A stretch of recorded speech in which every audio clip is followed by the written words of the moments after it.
ఈరోజు 2 కొరింథీయులు 4వ అధ్యాయము 18వ వచనం నుంచి మనం మాట్లాడుతున్నాం. ఈరోజు దేవుడు మనకిచ్చిన వాగ్దానం ఏమనగా, ఏలనగా అదృశ్యమైనవి నిత్యములు, దృశ్యమైనవి అనిత్యములు, అదృశ్యమైనవి నిత్యములు. దేవుడి మాటను దీవించును గాక. ఏలయనగా దృశ్యమైనవి అనిత్యములు. ఏంటిది చాలా వింతగుంది మాట. దృశ్యమైనవి అంటే కనిపిస్తున్న వాటి కోసం దేవుడు మాట్లాడుతుండు. కనిపిస్తున్నాయి అంట అనిత్యములు అంటే కనిపిస్తున్నాయి. ఈరోజు మనకి ఏం కనిపిస్తున్నాయో అవి నిత్యము మనతో ఉండేటివి కావంట. అవి ఏందంట? అవి అనిత్యములు. ఇప్పుడు ఈరోజు ఏవైతే మనకు కనబడుతున్నాయో, ఈరోజు దేన్ని బట్టి మనం ఉన్నామో అవి ఏంటంట? అనిత్యములు. అంటే ఎప్పుడు మన ఎంబడి పర్మనెంట్గా ఉండేటివి కావంట. ఇంకేమంటుండు? అదృశ్యమైనవి నిత్యములు. క్వైట్ డిఫరెంట్గా ఉంది ఈ మాట. కనబడని ఏమో శాశ్వత కాలంగా మనతో ఉంటాయంట, కానీ కనబడేటి ఏమో మనతో ఉండయి. ఈ మాట మర్మమును దేవాది దేవుడు మనకు బయలుపరచును గాక. కనబడే వాటి అవి శాశ్వతం కాదంట. ఈరోజు మనకేం కనబడుతున్నాయి? మన కంటికి చాలా ఇంపుగా, చాలా మంచిగా కనబడేటివి అవి ఏమంటుండంటే అవి అనిత్యములు. అంటే నిత్యము మనతో ఉండేటివి కావు. ఈరోజు మన కంటికి ఇంపుగా కనబడే పువ్వులు కానీ, పువ్వులు కంటికి ఇంపుగా కనబడతాయి. అవి చాలా మాధుర్యంగా ఉంటాయి, మంచి స్మెల్ వస్తాయి, కంటికి ఇంపుగా ఉంటాయి, ప్రతి ఒక్క అవసరానికి వాడబడతాయి. కానీ అవి మన పర్మనెంట్గా ఉంటాయా? ఈరోజు ఉంటే రేపు వాడిపోతాయి. అవి దాని స్మెల్ ఈరోజు ఉంటుంది, మరి రేపు వాడిపోవడం జరుగుతుంది. అదేవిధంగా కనబడుతున్నాయి. ఏం కనబడుతుంది? ఈరోజు ఒక ప్రెషియస్ ఫుడ్, మంచి ఆహారం ఈరోజు మనకు కనబడుతుంది. అది కంటికి చాలా బాగా కనబడుతుంది, తినడానికి చాలా రుచికరంగా ఉంది. కానీ అది ఉంటుందా? ఎప్పటికీ ఉండదు. ఈరోజు ఉన్నది రేపటి వరకు అది పాడైపోతుంది, పాడేయవలసి వస్తుంది. అదేవిధంగా ఈరోజు మనము ప్రతి ఒక్క మనిషి ఈ రోజుని బట్టి, ఈరోజు వారికి ఉన్న దాన్ని బట్టి అతిశయిస్తుండు. ఈరోజు వారికి ఉన్న డబ్బుని బట్టి కానీ, ఈరోజు వారికి ఉన్న హోదాని బట్టి కానీ, ఈరోజు వారికి ఉన్న పేరుని బట్టి కానీ, ఈరోజు వారికి ఉన్న ప్రఖ్యాతని బట్టి కానీ, ఈరోజు వారు ఏది కలిగి ఉన్నారో దాన్ని బట్టి ఆ మనిషి అతిశయిస్తుండు. కానీ ఇక్కడ ఏమంటుండంటే దేవుడు, నువ్వు అతిశయించదగ్గది ఏది నీ దగ్గర లేదు. నువ్వు అతిశయించదగినది ఏది నీ దగ్గర లేదు. నువ్వు అతిశయించాల్సింది వేరే ఉంది. అది ఇప్పుడు ఈరోజు నీకు కనబడతలేదు. అది ఈరోజు నీకు కనబడతలేదు. ఏది శాశ్వతంగా నీ తోటి ఉంటుందో అది ఈరోజు నీకు కనబడతలేదు. కనిపించే వాటినే నువ్వు ఇవి శాశ్వతములు అని నమ్ముతున్నావు. ఈ పేరు శాశ్వతము, ఈ ఘనత శాశ్వతము, ఈ రిలేషన్షిప్ శాశ్వతము, లేదా ఈ వస్తువులు శాశ్వతము అని అనుకుంటున్న ఏవి అవి శాశ్వతం కాదు. శాశ్వతమైనవి అవి నీ కంటికి కనబడతలేవు. ఇప్పుడు మనకి ఇటర్నల్ లైఫ్, రేపు దేవుడితో మనము ఉండబోతుంది, ఈరోజు మనకు కనబడతలేదు. రేపు పునరుత్థానమందు రేపు ఆయనతో మనం వెళ్ళబోతున్నాము, అది మనకు కనబడతలేదు. లేదా రేపు మన నీతి క్రియలు మన వెంబడి రాబోతున్నాయి, అవి మనకు కనబడతలేవు. మనం చేసిన ధర్మ కార్యాలు, మనం చేసిన భక్తి, మనం చేసిన ఈ ప్రతి ఒక్కటి రేపటి రోజు మన కోసం మనకన్నా ముందుగా వెళ్ళబోతున్నాయి, అవి మనకు కనబడతలేవు. మనకు కనబడుతున్నాయి ఏవి అంటే అశాశ్వతములు, అవి శాశ్వతమైనవి కావు. దాన్ని బట్టే మనిషి ఈరోజు ఎంతో అతిశయించడం జరుగుతుంది. కానీ దేవుని బిడ్డలకు ఎప్పుడైతే దేవుని మనం రక్షకునిగా అంగీకరించుకున్నామో, మన గురి గమ్యం ఎక్కడుంటుంది? ఈ భూలోక వాసులం కాము. మనం ఎప్పుడైతే ఆ దేవుణ్ణి తెలుసుకొని ఆ యొక్క దేవుని యొక్క రక్తంలో మనం కడగబడి ఎప్పుడైతే దేవునితో మనం అంటు కట్టబడతామో అప్పుడు మనము ఈ లోక వాసులం కాదు. మన పౌరసత్వం ఎక్కడుందంట? పరలోకంలో ఉందంట మన పౌరసత్వం. We are the citizenships of the heaven. మన పౌరసత్వం ఎక్కడుందంట? పరలోకంలో మన పౌరసత్వం ఉంది. మన కోసం దేవుడు అంటుండు, నేను వెళ్ళ మీకోసం గృహాల సిద్ధపరచ వెళ్తున్నా, నేనుండు స్థలంలో మీరుండులాగా మీకోసం అక్కడ నేను గృహాలు సిద్ధపరచ వెళ్తున్నా. అంటే అక్కడ ఇంకొక శాశ్వతమైన లోకం ఉంది. మనం వెళ్ళాల్సిన లోకం ఇంకొకటి ఉంది. మనం చేయాల్సింది ఇంకా చాలా ఉంది. ఆ యొక్క శాశ్వతమైన లోకంలోకి మనం వెళ్ళడానికి మనము అర్హత సంపాదించుకోవాల్సి ఉంది. మన పౌరసత్వం ఇహలోకంది కాదు. మనం ఈ లోకంలో ఉంటున్నాము, కానీ ఈ లోకంలో మన జీవించు కాలము కొద్దిగానే. మనం యుగ యుగములు మన తండ్రి సన్నిధిలో, తండ్రి సమక్షంలో ఆయనతో మనం జీవించబోతున్నాము. ఎందుకంటే ఆయన మనని ఎన్నుకొని, మనని ఏర్పరచుకొని, ఆయన బిడ్డలకు తగ్గల అర్హతను ఆయన మనకిచ్చున్నాడు. పిలువబడ్డ వాళ్ళు అనేకులు, కానీ ఏర్పరచబడ్డవారు కొంతమందే. ఇహలోకం గురించి మనం ఆలోచించడం ఆపి, కనబడుతున్న వాటి గురించి, కనబడని దాని గురించి, కనబడని శాశ్వతములు, కనబడేటి ఏవి శాశ్వతములు కాదు. ప్రాణం శాశ్వతమా? ఈరోజు మనం జీవిస్తున్న జీవితం శాశ్వతమా?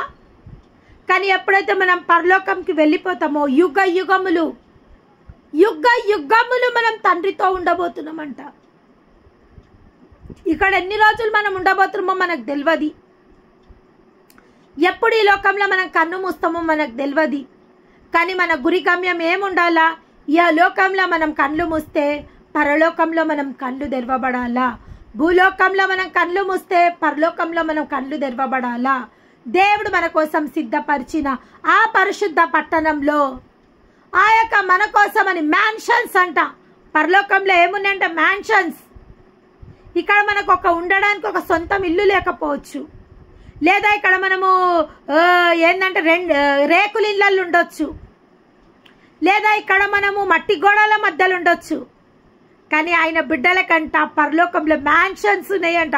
మ్యాన్షన్స్ అంటే గొప్ప గొప్ప భవనాలు. రాజులుంటే రాజు భవంతిలు అంటారు కదా. మ్యాన్షన్స్ అంటే ఇంగ్లీష్ బైబిల్లో రాయబడింది, mansions I'm going to prepare you for the mansions. Mansions మీకోసం ప్రిపేర్ చేయడానికి పోతున్నా. నేను మీకోసం గృహాలు సిద్ధపరచ నేను వెళ్తున్నా. నేనుండు స్థలంలో మీరుండులాగను మీకోసం అక్కడ స్థలం సిద్ధపరచ వెళ్తున్నాను. దేవాది దేవుడు సెలవివ్వడం జరిగింది. మన పౌరస్థితి ఎక్కడుందంట? పరలోక వారసులం మనము. మన పౌరస్థితి పరలోకంలో ఉంది.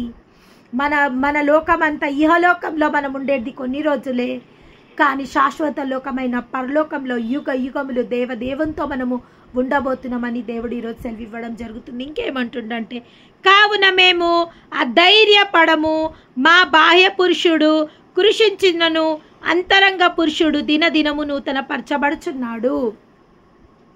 చాలా మంది ఫాస్టింగ్స్ చేసి భక్తిలో ఏమైతుందంట?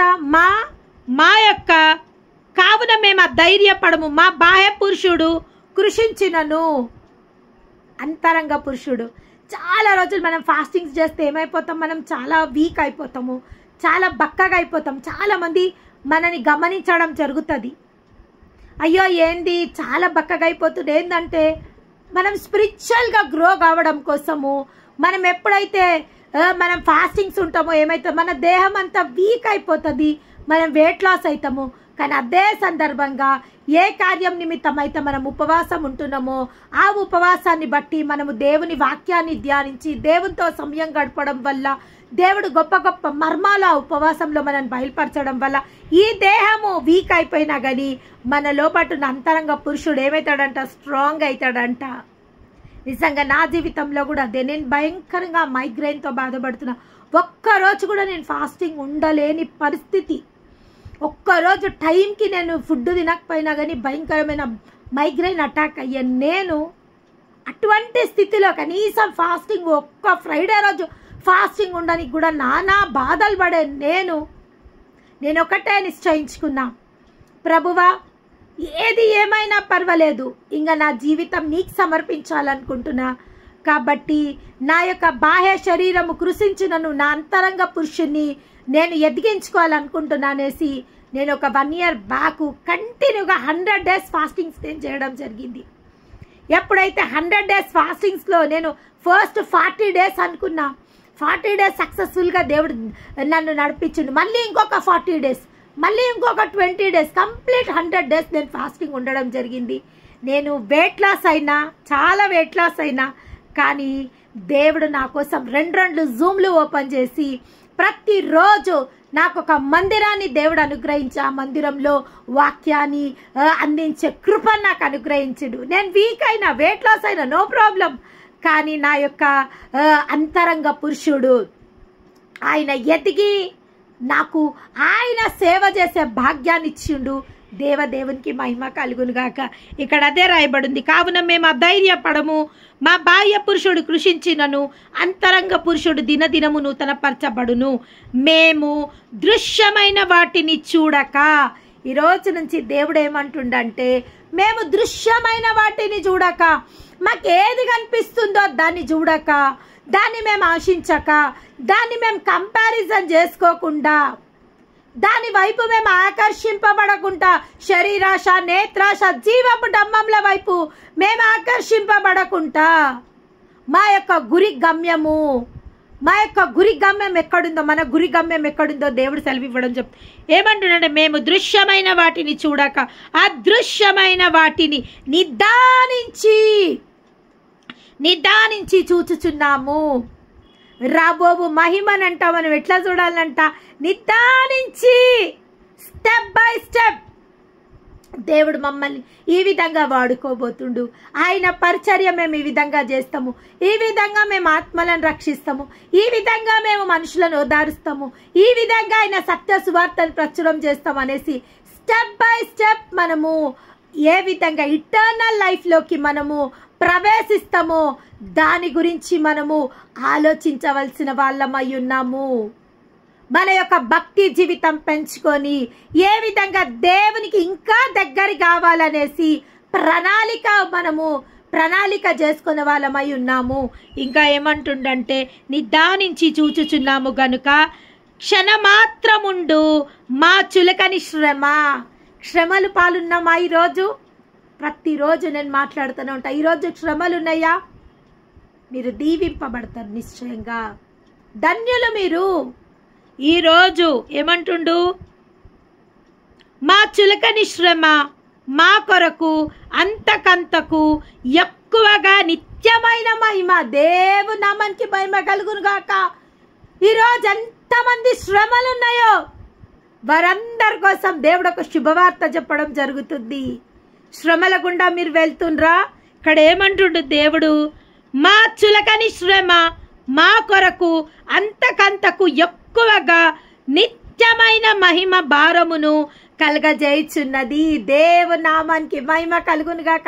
ఈరోజు ఇక్కడ ఎంత భారాలు మీరు కలిగి ఉన్నారో అంత నిత్యమైన మహిమ మీకోసం సిద్ధమై ఉన్నది అని దేవుడు సెలవివ్వడం జరుగుతుంది. ఈరోజు ఒక సిస్టర్తో నేను మాట్లాడడం జరుగుతుంది.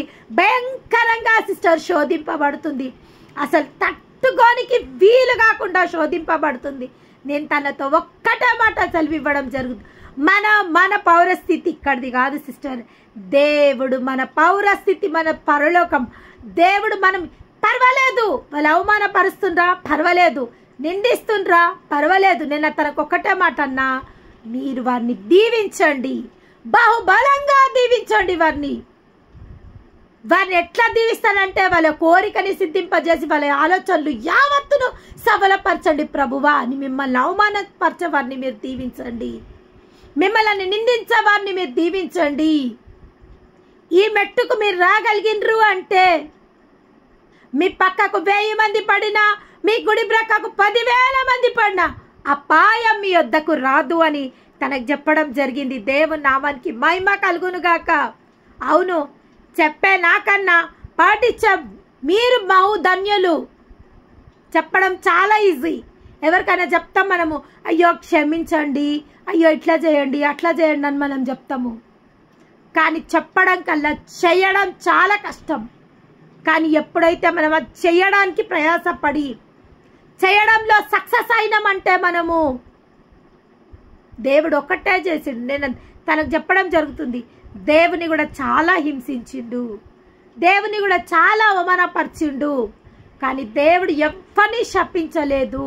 ఒకటే మాట అన్నాడు ఆయన సిల్వలో, తండ్రి వీరేం చేయుచున్నారో వీరిని క్షమించండి, వీరు ఎరగరు ప్రభువా, వీరేం చేయుచున్నారో వీరు ఎరగరు ప్రభువా, కనుక వీరిని క్షమించండి. ఒక మాట నేను ఈరోజు స్పష్టంగా చెప్తున్నా, ఒకవేళ దుష్టుడే మనకు లేకపోతే దుష్టునే మనం జయించకపోతే విక్టరీకి అసలు మజా ఉంటుందా? అసలు గెలుపుకు సంతోషం ఉంటుందా? మనకు ఒక ప్రత్యర్థి లేకపోతే, ఇప్పుడు మనం ఏదైనా పోటీలకు పోయినాము అంటే మనకు ప్రత్యర్థి ఒకరు ఎదురుగా ఉండాలా. వాళ్ళు మనకు ఛాలెంజ్ విసురుతుంటారు. ఆ ఛాలెంజ్ విసిరినప్పుడు ఆ ఛాలెంజ్కి మనం రీచ్ కాగలుగుతాం. మన ఎదురుగా అసలు ఎవ్వరు ఛాలెంజ్ ఇచ్చేటోళ్ళే మనకు లేకపోతే మన గెలుపుకు అసలు వాల్యూవే లేదు. దుష్టుడు మనల్ని దుష్టుని శోధించకపోతే, ఆ శోధనని మనం జయించకపోతే మనకు విక్టరీయే లేదు. We are victorious people. దుష్టుడు ఏది డైరెక్ట్గా ఒక దయ్యం రూపం వేసుకొని మన ఎదురుగా వచ్చి మనతో కొట్లాడాడు కదా. దుష్టునికి ఒక శరీరం కావాలి. దేవుని పరిశుద్ధాత్మకు ఒక దేహం ఎట్లా కావాలనో దుష్టునికి కూడా ఒక దేహం కావాలి. కొన్నిసార్లు దేవుడే కొన్ని మాటలను మన జీవితంలోకి ఎలవ్ చేస్తాడు. దేవుడే మనని దేవుని పర్మిషన్ లేకపోతే దుష్టునికి మనని ముట్టే అధికారమే లేదు, మనని తాకే అధికారమే లేదు, మనని శోధించే అధికారమే లేదు. శోధన సహించువాడు ధన్యుడు. శోధనలోకి ప్రవేశించకుండా మేల్కోండి, ప్రార్థించు. ఇవన్నీ దేవుడు సెలవిచ్చిన మాటలు. శోధనలోకి ప్రవేశించకుండా మేలుకువగా ఉండు. ప్రతిసారి నేను చెప్పడం జరుగుతుంది, హెచ్చరిక లేనిది శోధన మన దగ్గరికి రాదు. దేవుడు శోధనకు ముందు మనల్ని హెచ్చరించడం జరుగుతుంది. ఆ హెచ్చరికను ఎప్పుడైతే మనం నిర్లక్ష్యం చేస్తామో, ఆ హెచ్చరికను ఎప్పుడైతే మనం చూడనట్టు చేస్తామో, అప్పుడు శోధకుడు మన జీవితంలోకి ప్రవేశిస్తాడు. యోబు జీవితంలో కూడా అదే విధంగా జరిగింది. మహాభక్తుల జీవితంలో కూడా అదే జరిగింది. కానీ ఆ శోధన మనని ఎక్కడికి తీసుకెళ్ళడానికి? మనం విజయ పదంలోకి వెళ్ళడానికి. ఒక శోధన మనకు వచ్చింది అంటే మనం సంతోషపడాలంట. ఆ శోధన వెనుక మనకు దీవెన ఉంది అంటే దేవుడు అంత కఠినుడా? శోధనను మన జీవితంలోకి ఎల్లో చేసేసి పడు బిడ్డ, నువ్వు శోధన సహించుకుంటూనే ఉండు, నేను చూసుకుంటూ ఉంటాను. పిల్లలని బయటి దేశంలో పిల్లలని ఏం చేస్తారంట? చిన్న పిల్లలని, నెలల పిల్లలని మనం ఇక్కడ ఇండియాలో పెద్ద పిల్లలనే స్విమ్మింగ్కి పంపించడానికి భయపడతాం మనము. కానీ బయటి దేశాలలో చాలా ఫారెన్ కంట్రీస్లలో చిన్న పిల్లలని, నెలల పిల్లలని వాళ్ళని ఆ యొక్క స్విమ్మింగ్ పూల్లో ఇసిరేయడం జరుగుతుందంట. వాళ్ళ నడుముకు ఒక టైర్ కట్టేసి, ఎందుకంటే చిన్నతనం నుంచే వాళ్ళు ఈదడం నేర్చుకోవాలనేది వాళ్ళ తల్లిదండ్రుల సంకల్పం. వాళ్ళు సక్సెస్ఫుల్గా వాళ్ళు శోధన జయించాలి, వాళ్ళు ఈదాలన్నది ఆ యొక్క తల్లిదండ్రుల యొక్క సంకల్పం. అదేవిధంగా పక్షిరాజు ఏం చేశాడంట? ఎంతో అందంగా తన పిల్లల కోసం గూడు నిర్మిస్తాడంట. చాలా అందంగా. అది గుడ్లు పెట్టే ముందర చాలా దూది లాంటిది లేదా దారం లాంటిది, మెత్తది కుషన్ లాంటిది, చాలా మెత్త పదార్థం తీసుకుపోయి ఆ గూడు లోపటేసి ఆ కుషన్ లాంటి దాంట్లో అది గుడ్లు పెట్టడం జరుగుతుంది. గుడ్లు పెట్టి ఆ గుడ్లని పొదిగి ఆ గుడ్ల పిల్లలైనప్పుడు ఆ పక్షిరాజు ఎంతో ప్రేమతోటి వాటిని పెంచడం జరుగుతుంది. 1 by 1 తండ్రి కొంచెం సేపు ఆహారం తీసుకొచ్చి పెడతాడు, తల్లి చూసుకుంటుంటుంది. తల్లి కొంచెం సేపు ఆహారం తీసుకురాతే తండ్రి తన వెచ్చతనము ఆ బిడ్డలకు పెడుతుంటాడు. అంత వెచ్చతనంతో అంత ముప్పు ఎన్ని పూటలు తిండి పెడతారంటే ప్రతిసారి మా ఇంట్లో చెట్ల తొట్టిలో ఆ గూడు కట్టి పిల్లలు పెట్టడం జరుగుతుంది. ఎవ్రీ టైం 3 monthsకి ఒకసారి రోజు ఆ పిల్లలను చూస్తుంటాం మేము. ఆ తండ్రి పక్షి ఆ తల్లి పక్షి ఎన్ని ఒక 30-40 సార్లన్నా ఒక రోజుకి తిండి పెడుతుంటాయి. వీటికి ఎంత అంటే వితిన్ 1 monthలో అవి పెద్దగా అయిపోయి అవి రెక్కలు వచ్చేస్తాయి, ఎగరడానికి ప్రయత్నం చేస్తాయి. ఆ పక్షిరాజు ఏం చేస్తాడంట, ఎప్పుడైతే టైం అయిపోయిందో అప్పటి వరకు మంచి బలమైన తిండి తీసుకొచ్చి పెట్టి గూట్లనంట అస్సలు ఇంత చలి తలగకుండా, ఇంత వర్షం తలగకుండా, ఇంత చీకటి తలగకుండా మంచిగా ప్రొటెక్ట్ చేసిన ఆ తల్లి ఎప్పుడైతే ఆ పిల్లలు ఎగరడానికి సమయం వచ్చిందని అన్నప్పుడు ఆ గూడుని మొత్తం రేపేస్తుంటదంట. ఆ కుషన్ లాంటి ఉన్న ఆ మెత్త దూది లాంటిది ఉన్నదంతా దాని నోరుతో పీకేస్తుంటదంట. మొత్తం తల్లి పీకేసినాక కొన్ని రోజులైనాక మళ్ళీ ఏం చేస్తుందంట, ఆ గూడును కూడా మొత్తం రేపుతుంటదంట. దానికి ఉన్న ఆ గూడునంతా తీసేస్తుంటదంట. ఆ పిల్లలకు తెలియదంట ఏంది, మా తల్లి పొడుస్తుంటదంట. ఆ పిల్లలని ముక్కుతో పొడుస్తుందంట. లేవండి ఇంకా లేసిపోండి ఇంకా మీరు ఇడికెళ్ళి అని ముక్కుతో పొడుస్తుంటదంట. పొడుస్తుంటే కూడా పిల్లలకు అర్థం కాదంట, ఎందుకు మా అమ్మ ఇంత ప్రేమగా చూసుకుంది కదా నన్ను, ఇంత అసలు మమ్మల్ని ఎంత సౌఖ్యంగా పెంచింది, మరి ఇప్పుడు మా అమ్మ ఎందుకు ఇట్లా మమ్మల్ని పొడుస్తుంది, మా గూడు ఎందుకు రేపేస్తుంది, మాకు ఎండ ఎందుకు తగలనిస్తుంది, మాకు వర్షం ఎందుకు తగలనిస్తుంది. ఆ పిల్లలకు అర్థం కాదంట. మొత్తం ఆ తల్లి నూకేస్తుంటదంట కింద పడిపోయేటట్టు. కొన్ని రోజుల తర్వాత మొత్తం గూడంతా చెల్లచెద్రం చేసేస్తుంటే ఆ పిల్లలు కింద పడబోతుంటారంట. కింద పడబోతుంటే తన రెక్కలు జాచి ఆ పిల్లలను తన రెక్కల మీద తీసుకుంటుందంట. మళ్ళీ తీసుకుపోయి ఆ చెట్టు కొమ్మ మీద పెట్టేస్తుంది. అట్లా 2-3 సార్లు పడి లేసి ఆ పిల్లలు ఎగరడం నేర్చుకుంటాయి అంట. దేవుని నామానికి మహిమ కలుగును గాక. అప్పటి వరకు వాటి పని ఒకటే, తినడం పడుకోవడం, తినడం పడుకోవడం. చాలా సౌఖ్యంగా ఉన్నాయి అవి. కానీ ఒక ఎగిరే సమయం వచ్చేసింది. దేవుడు ప్రతి మనిషికి ఒక సమయాన్ని సిద్ధపరుస్తూ కట్టుటకు, నాటుటకు, పెకిలించుటకు, కూలద్రోలుటకు ఒక సమయము కలదు. ప్రతి దానికి దేవుడు ఒక సమయం ఇచ్చిండు, ఒక నిర్దేశం చేస్తుండు. కొన్ని సార్లు మనం స్పిరిచువల్ గ్రోత్ మీద ఎక్కువ ఫోకస్ చేయాల్సి ఉంటుంది, ఇంకా ఇటర్నల్ లైఫ్ కోసం ఎక్కువ ఫోకస్ చేయాల్సి ఉంటుంది.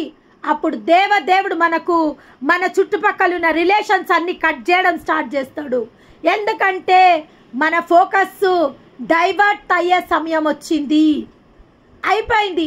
అప్పటి వరకు ఒక అమ్మాయి వివాహం కానంత మట్టుకు ఆడుకుంటా పాడుకుంటా, ఒక టీనేజ్ గర్ల్ ఆడుకుంటా పాడుకుంటా ఉన్న బిడ్డని ఒక్కసారి పెళ్లి చేసి ఇచ్చేసినాక ఆ బిడ్డకు ప్రతిదీ రిస్ట్రిక్షన్. కూర్చోడానికి రిస్ట్రిక్షన్, నిలబడడానికి రిస్ట్రిక్షన్, మాట్లాడటానికి. అప్పటి వరకు తను ఎక్కడన్నా కూర్చోవచ్చు, తను ఏ విధంగానన్నా మాట్లాడవచ్చు, తను ఏ విధంగానన్నా ప్రవర్తించవచ్చు. కానీ ఒక భార్య హోదాలోకి ఆ బిడ్డ ప్రవేశించినప్పుడు ఆ బిడ్డ మాటలు జాగ్రత్తగా ఉండాలా, ఆ బిడ్డ ప్రవర్తన జాగ్రత్తగా ఉండాలా, ఆ బిడ్డ ప్రతి విషయంలో జాగ్రత్త. అప్పుడు వెళ్ళిన స్థలాలకు ఇప్పుడు వెళ్ళలేదు, అప్పుడు ఒంటరిగా ఎవ్వరికి అడగకున్నా చేయకున్నా వెళ్ళిపోయిన స్థలాలకు ఇప్పుడు భార్య హోదాలున్న బిడ్డ వెళ్ళలేదు. అంటే తన పొజిషన్ హ్యాస్ చేంజ్డ్. తన అప్పటి వరకు కూతురుగా ఉన్న బిడ్డ ఇప్పుడు భార్యగా మార్చబడ్డది, తన భర్త అధీనంలోకి వచ్చేసింది. అదేవిధంగా దేవుడు ఈరోజు చెప్తుండే ఏంటంటే, మనం ఇహలోకం కోసము ఎన్నో ప్రయాసాలు పడుతున్నాము, ఈ ఇహలోకంలో జీవించడం కోసము, తినడం కోసం, కట్టుకోవడం కోసం, ఎన్నో రకాలుగా ఉద్యోగాల స్థలాలలో ఎన్నో ప్రయాసాలు పడుతున్నాము. కానీ ముఖ్యమైనది ఒక్కటే, అదృశ్యమైన వాటి కోసము మీరు పరుగెత్తాల్సిన అవసరం ఉంది. అందుకే లేఖనంలో రాయబడింది, మొదట నా నీతిని నా రాజ్యంని వెతకండి, సమస్తం మీకు అనుగ్రహింపబడతాయి. ఈరోజు మీకు గృహాలు కావాలనా, ఈరోజు వివాహాలు జరగాలనా, ఈరోజు పిల్లలు పుట్టాలనా, ఈరోజు అప్పులు తీర్చబడాలనా, ఈరోజు ఏది మీరు ఆశిస్తున్నా, everything, every blessing is connected to the kingdom of the god. ప్రతి ఒక్క దీవెన దేవుని రాజ్యానికి కనెక్ట్ అయ్యింది. ఎవరికి? అందరికా? నో, ఓన్లీ క్రైస్తవులకు, దేవుని ఎరిగిన బిడ్డలకు. దేవుని ఎరిగిన బిడ్డల పట్ల దేవునికున్న సంకల్పాలు, దేవునికున్న ప్రణాళికలు, దేవునికున్న ఉద్దేశాలు వేరయ్యి. ఇప్పుడు భార్యగా ఉన్న వ్యక్తి ఇప్పుడు కొత్తగా పెళ్ళై ఒక కుటుంబంలోకి వెళ్ళినప్పుడు తన కట్టుబాట్లు వేరే, తన డ్రెస్సింగ్, పెళ్లి కానప్పుడు ఇష్టం వచ్చిన డ్రెస్సింగ్ పెళ్ళైనా వేసుకోలేదు. పెళ్లి కానప్పుడు ఉన్న పద్ధతి పెళ్ళైనా ఉండలేదు. అదేవిధంగా ఒక రక్షణలోకి మనం వచ్చి ఒక దేవుని మనం అంగీకరించుకున్నాక మనం ఎక్కడికి వెళ్ళాలనో ఎక్కడికి వెళ్ళొద్దో ఇన్స్ట్రక్షన్స్, ఏవి వేసుకోవాలనో ఏవి వేసుకోవద్దో ఇన్స్ట్రక్షన్స్, ఏవి మాట్లాడాలనో ఏవి మాట్లాడొద్దో instructions. A Christian life is full of instructions. మనం ఏది చేసినా అది మన దేవునికి ఆమోదకరంగా ఉండాలా, మన దేవునికి ఆయాసం తెచ్చేదానిగా ఉండొద్దు, మన దేవుని సంతోషపరిచేదిగా ఉండాలా. ఏ విధంగా ఒక కోడలు బాధ్యత ఎట్లుంటుందో అత్తగారింట్లో అందరినీ సాటిస్ఫై చేయాలా, అందరినీ సంతోషపరచాలా, అందరినీ వాళ్ళని అందరు బాధ్యత వహించాలా. అదేవిధంగా ఎప్పుడైతే దేవుని మనం రక్షకునిగా అంగీకరించుకొని, ఎప్పుడైతే ఆయనని రక్షకునిగా మనం స్వీకరిస్తామో మన గురి గమ్యం మారిపోతుంది. మనం దృశ్యమైన వాటి మీద కాదు మన దృష్టి, అదృశ్యమైన వాటి మీద మన దృష్టి. మన బాహ్య పురుషుడు కృషించిపోయినా కొన్ని సార్లు ఇన్స్ట్రక్షన్స్లో ఇప్పుడు చూడండి, ఒక అమ్మాయి ఎక్కడనే ఒక 20 సంవత్సరాల వరకు తల్లిదండ్రుల దగ్గర ఉంటుంది, అత్తగారింటికి వచ్చేస్తుంది, రోజు తల్లిగారింటికి వెళ్ళలేదు, రోజు తల్లిగారితో మాట్లాడలేదు, రోజు తల్లిగారి గురించి తను ఆలోచించలేదు. ఎందుకంటే అది టెంపరవరీ, దిస్ ఇస్ పర్మనెంట్. మనం కూడా అంతే. ఈ లోకంలో ఉన్న ఈ ఇల్లు, ఈ పిల్లలు, ఈ సంసారం ఇదంతా టెంపరవరీ. మన పౌరసత్వం పరలోకంలో ఉన్నది. We are connected to the eternal world, we are connected to the eternal life. మన యొక్క ఉద్దేశము, మన యొక్క గురి, మన యొక్క గమ్యము, మన పౌరస్థితి పరలోకమందున్నది. ఒక తల్లికి నేను చెప్పడం జరిగింది, అమ్మా నీ బిడ్డల కోసం కాదు తల్లి నువ్వు బాధపడాల్సింది, నీ బిడ్డల కోసం కాదు నువ్వు ఏడవాల్సింది. నీ కొడుకుల్లాగా ఎంతోమంది బిడ్డలు నశించిపోతుండ్రు, ఎంతోమంది బిడ్డలు ప్రేమ పేర్లతో ఉచ్చులలో ఉర్లల్లో పడిపోయి వాళ్ళు రోదన వేదన అనుభవిస్తున్నారు. అమ్మా ఎంత గొప్ప భక్తి పరుల కుటుంబంలో నుంచి వచ్చి నా పిల్లలు, 2 పిల్లలు రక్షణ లేక అల్లకల్లోలం అవుతుండ్రు అని అన్నప్పుడు, అమ్మా నీ పిల్లల్లాగా ఎంతోమంది పిల్లలు ఈ లోకంలో ఉండ్రు తల్లి, వాళ్ళ కోసం నువ్వు ప్రార్థన చెయ్యి. ఆ పిల్లలలో ఒక్క బిడ్డ రక్షింపబడినా నీ బిడ్డలు రక్షింపబడతారు. ఇది దేవుడు మనకు నేర్పించిన మాట. ఆయన రాజ్యం కోసం మనం ఏది చేసినా కానీ, మన ఆస్తినిచ్చినా, మన సమయంనిచ్చినా, మన కాన్సన్ట్రేషన్ ఇచ్చినా, లేదా మనం ఏదైనా పని చేసి మన ఎనర్జీని సాక్రిఫైస్ చేసినా, it will be double blessed, return us for double. పేతురు భక్తుడితో అన్నాడు, ఇహలోకంలో మీరు నా కోసం ఏది ఇచ్చినా, మీరు గృహాలను ఇచ్చినా, మీరు డబ్బులు ఇచ్చినా, మీరు అన్నదమ్ములను విసర్జించిన, అక్క చెల్లెళ్ళను విసర్జించిన, కుటుంబాన్ని విసర్జించిన, ఏమందుగాక పరలోకమందు మీకు 2 దీవెనలు, 2 మీరు పొందుకుంటారు, 2 సహోదరులను మీరు పొందుకుంటారు, 2 కుటుంబాలను మీరు పొందుకుంటారు. అంటే ఇద్దరిద్దరు ఫ్యామిలీస్ కాదు, అటువంటి ప్రేమ, అటువంటి ప్రేమ. ఇప్పుడు మేము 3 సిస్టర్స్, ఒక్క బ్రదర్. కానీ నాకు ఏమంటారు అంటే ఈ లోకంలో 2 చెల్లెళ్ళు, 1 తమ్ముడు. కానీ స్పిరిచువల్లో నాకు ఎంతోమంది సిస్టర్స్ ఉండ్రు, 100 మంది సిస్టర్స్ ఉండ్రు, ఒక 10ల సంఖ్యలో బ్రదర్స్ ఉండ్రు. ఈ ఇహలోకంలో నాకు 3 ఉంటే పరలోక పౌరసత్వంలో ఎంతో మంది హండ్రెడ్స్ ఆఫ్ పీపుల్ ఉండ్రు, వందల మంది సిస్టర్స్ ఉండ్రు, టెన్స్ ఆఫ్ బ్రదర్స్ ఉండ్రు. వాళ్ళ కోసం నేను ప్రయాసపడాలా? ఎప్పుడైతే నేను వాళ్ళ కోసం ప్రయాసపడతానో వాళ్ళ జీవితాలలో మార్పుని నేను తేగలుగుతానో నా కుటుంబ సభ్యుల జీవితంలో దేవుడు అద్భుతాలు చేస్తాడు. ఈ ఈక్వేషన్ దేవుడు ఈరోజు మనకు చెప్తుండు ఏంటంటే, కావున మేము అధైర్యపడము, మా బాహ్య పురుషుడు కృషించినను. ఇక లోకంలో మనం ఎన్ని బాధలు పడుతున్నా, ఈ దేహంలో ఎంత అదైపోతున్నాం మనము. మత్సరం, ఎముకల కుళ్ళు, స్ట్రెస్, డిప్రెషన్ ఎన్ని పడుతున్నా వేస్ట్, పడాల్సిన అవసరం లేదు. ఏమంటుండు దేవుడు? అంతరంగ పురుషుడు దినదినము నూతనపరచబడుచున్నాడు. మేము దృశ్యమైన వాటిని చూడక అదృశ్యమైన వాటిని నిదానించి చూచుచున్నాము కనుక క్షణమాత్రముండు మా చులకని క్షణమాత్రం ఉంటుందంట. మనకు క్షణమాత్రం, మనకు అది రోజులుగా కనబడచ్చు, సంవత్సరాలుగా కనబడచ్చు. దేవుని కంట అది క్షణమాత్రము శ్రమనంట. మా కొరకు అంతకంతకు ఎక్కువగా నిత్యమైన మహిమ మన కోసం దేవదేవుడు సిద్ధపరుస్తున్నట. నిత్యమైన మహిమను భారమును కలగా చేయుచున్నది. ఏలయనగా